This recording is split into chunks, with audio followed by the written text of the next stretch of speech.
Hi there. අද පාඩමින් මම ඔයගොල්ලෝ එක්ක සාකච්ඡා කරන්නේ transitive verbs සකර්මක ක්‍රියා. වාක්‍ය ප්‍රධාන වශයෙන්ම වර්ග දෙකක් තියෙනවා. කර්තෘකාරක වාක්‍ය, කර්මකාරක වාක්‍ය. ඉතින් මෙතෙන්දි මම සාකච්ඡා කරන්නේ මෙන්න මේ කර්තෘකාරක වාක්‍ය. කර්තෘකාරක වාක්‍යයක පමණයි කර්මයක් තියෙන්නේ. කර්මයක් තියෙන මේ කර්තෘකාරක වාක්‍යයක් පමණයි කර්මකාරක ස්වරූපයට හරවන්න පුළුවන් වෙන්නේ. කර්මයක් තියෙන වාක්‍යයක ක්‍රියාව අපි හඳුන්වනවා සකර්මක ක්‍රියාව කියලා. අපි කියනවා transitive verb කියලා. ඉතින් ඒ වගේ transitive verb එකක් තියෙන වාක්‍ය ටිකක් මම දැන් සාකච්ඡා කරනවා. I taught a lesson. මම පාඩමක් ඉගෙනුවා. දැන් ඒ වාක්‍යයේ I කියලා කියන්නේ උක්තය. taught කියලා කියන්නේ ක්‍රියාව. a lesson කියලා කියන්නේ කර්මය, object එක. එහෙමනම් එම වාක්‍යයේ taught කියන verb එක transitive verb එක. සකර්මක ක්‍රියාවක්. හේතුව ඒ වාක්‍යයේ කර්මයක් තියෙන නිසා. She bought that sari. ඇය ඒ සාරිය මිලදී ගත්තා. She subject එක bought B-O-U-G-H-T bought කියන්නේ මිලදී ගත්තා. that sari එම සාරිය.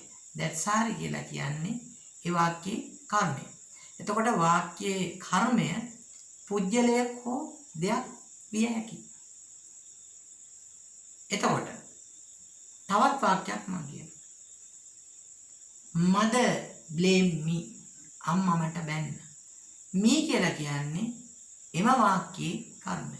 එහෙනම් blame කියලා කියන්නේ transitive verb එක. ඉතින් ඔන්න ඔය විදියට අපිට යම් වාක්‍යයක කර්මය තියේද නැද්ද කියන කාරණේ මත අපිට හඳුනා ගන්න පුළුවන් ඒ වාක්‍යයේ transitive verb එකක්ද තියෙන්නේ එහෙම නැත්නම් intransitive verb එකක්ද තියෙන්නේ කියලා. ඉතින් අද මේ පාඩමෙන් මම ඔයගොල්ලෝ සමග සාකච්ඡා කළේ transitive verb එකක් හඳුනාගන්නේ කොහොමද කියලා. එහෙමනම් ඔයගොල්ලන්ට මේ transitive verbs පිළිබඳ දැනුම තවත් වැඩි කරගන්න මේ වීඩියෝ එකට යටින් description එකේ තියෙන link එක උපයෝගී කරගෙන මේ පාඩමට අදාළ ඉංග්‍රීසි පාඩම් බලලා ඔයගොල්ලෝගේ knowledge එක ප්‍රශස්ත කරගන්න. ඉතින් තවදුරටත් transitive verbs සම්බන්ධව ප්‍රශ්න තියෙනවා නම් ඒ ප්‍රශ්න මට comment කරන්න මම ඒවට reply කරනවා. ඉතින් තවදුරටත් කැමති නම් මගේ පාඩම් මාලාව දිගටම රැඳී සිටින්න ඔයගොල්ලන්ට පුළුවන් The Cool English YouTube channel එක subscribe කරන්න. ඉතින් අදට පාඩම අවසానයි. අපි නැවතත් අලුත් පාඩමකින් මුණ ගැසෙමු. Goodbye.